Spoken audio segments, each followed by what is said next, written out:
تو وہ صوبائی اسمبلی کے ممبروں سے بڑی اپنی تعریفیں کروا کے کہ جناب پتہ نہیں بہت بڑا کام کر رہی ہیں، کہ کیا حالات بتا رہے ہیں. یعنی وہ اس طرح کا حالات بتانے کی کوشش کرتے تھے. لیکن یاد رکھیے گا ایسی پوزیشن تو نظر مجھے بھی نہیں آتی ہے کہ بہت اچھے حالات کر دیے ہیں. حالات بہت برے ہیں. نجم سیٹھی کی صحافت کا معیار آپ دیکھیں، وقت آ گیا اب تو چڑیاں وغیرہ کسی اور کے پاس چلی گئی ہیں، اور اچھے پیغام رسائے پروگرام میں کہہ رہے تھے نون لیگ اس وقت مکمل آؤٹ ہے.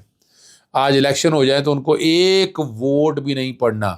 الیکشن کی تیاری تو کرنی ہے، ابھی حکومت کو خطرہ نہیں.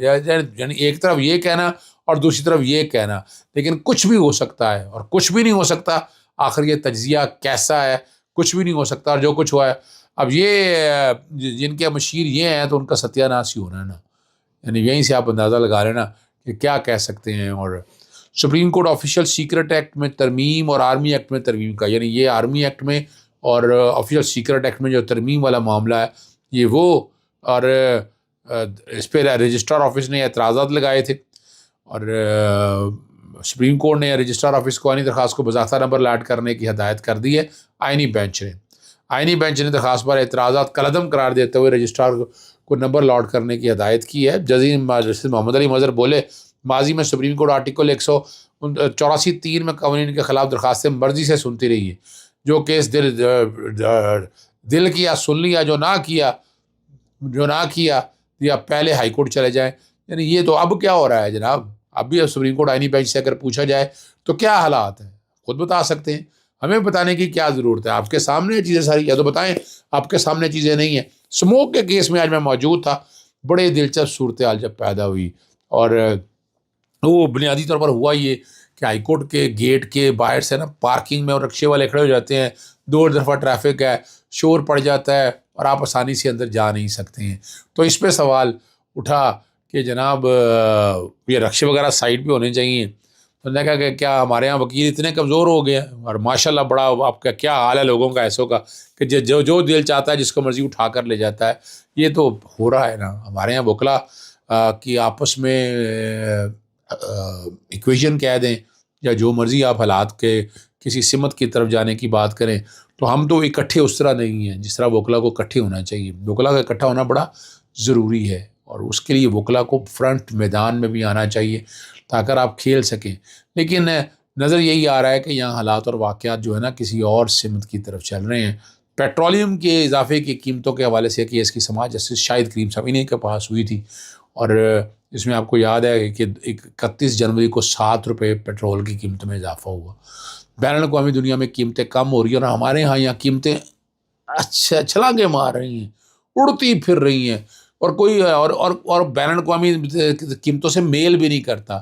یہاں 2021 سے لاہور ہائی کورٹ کے ڈویژن بینچ نے قیمتوں مقرر کرنے کا میکنزم پوچھا ہے، آج بھی نہیں ہے. میں بتاتا چلوں آپ کو کہ آج بھی کوئی میکنزم نہیں ہے یہاں پر. یہاں حالات اتنے اچھے نہیں ہیں، پیٹرول کوئی پوچھنے والا نہیں ہے. 3rd کلاس پیٹرول آ رہا ہو، اور اس میں سلفر ایڈیٹو پیٹرول آتا تھا. میں نے پٹیشن پبلک انٹرسٹ میں، لوگ پوچھتے ہیں کہ یار تم میں کیا کروں یہاں پر آئینی بینچز کچھ ہے، یعنی آپ اپنے طور پر ہی خود چیف جسٹس صاحبہ نے ایسے بینچ نامینیٹ کر لی اور کیس اچھا بتانے کو تو یہ بتاتے ہیں کہ جناب کمپیوٹرائز نظام ہے. کوئی کمپیوٹرائز نظام اپنی جگہ چل رہا ہوگا، لیکن یہاں یہ ہے کہ میرے کیسز خاص جج کے پاس، یعنی چند ججز کے پاس جاتی ہیں، اور وہ نہ ان کا آئینی بینچ نہ آئینی طور پر تعلق ہے. اگر اتنا ہے تو بنا دیں لارجر بینچ، ایک آئینی بینچ بنے جو بیٹھ کر سارے معاملات کو دیکھے تو مزہ بھی آئے نا. لیکن یہ ایک نارمل سی ایک روٹین ہے کہ اس طرح کے کیسز جو پبلک انٹرسٹ کے جو بہت ہی اہم کیسز ہیں وہ چند ججز کے پاس، جسٹس علی علم صاحب. یہاں یہ بات اور ہو رہی ہے کہ کیا یہاں سپریم کورٹ میں 11 تاریخ اب سر پہ آئی کھڑی ہے، 11 تاریخ کو سپریم کورٹ میں کون کون جا رہے ہیں. اسلام آباد ہائی کورٹ سے جسٹس عامر فاروق صاحب، اور دوسری جو کوشش ہو رہی ہے کہ جسٹس محسن اختر کیانی کو یہاں سے اوپر لے جایا جائے. یعنی یہ ایک وہ بات سنتے آئی ہے.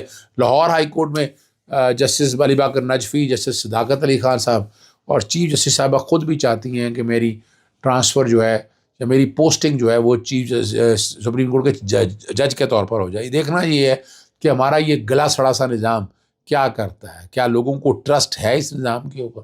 یہ سوچنے والی باتیں ہیں جس پہ ہم آواز تو اٹھاتے رہتے ہیں، لیکن کیا کریں، کچھ ہمارے بس میں تو ہے نہیں. ہم نے کیا کرنا ہے؟ ہم نے تو آواز ہی اٹھانی ہے.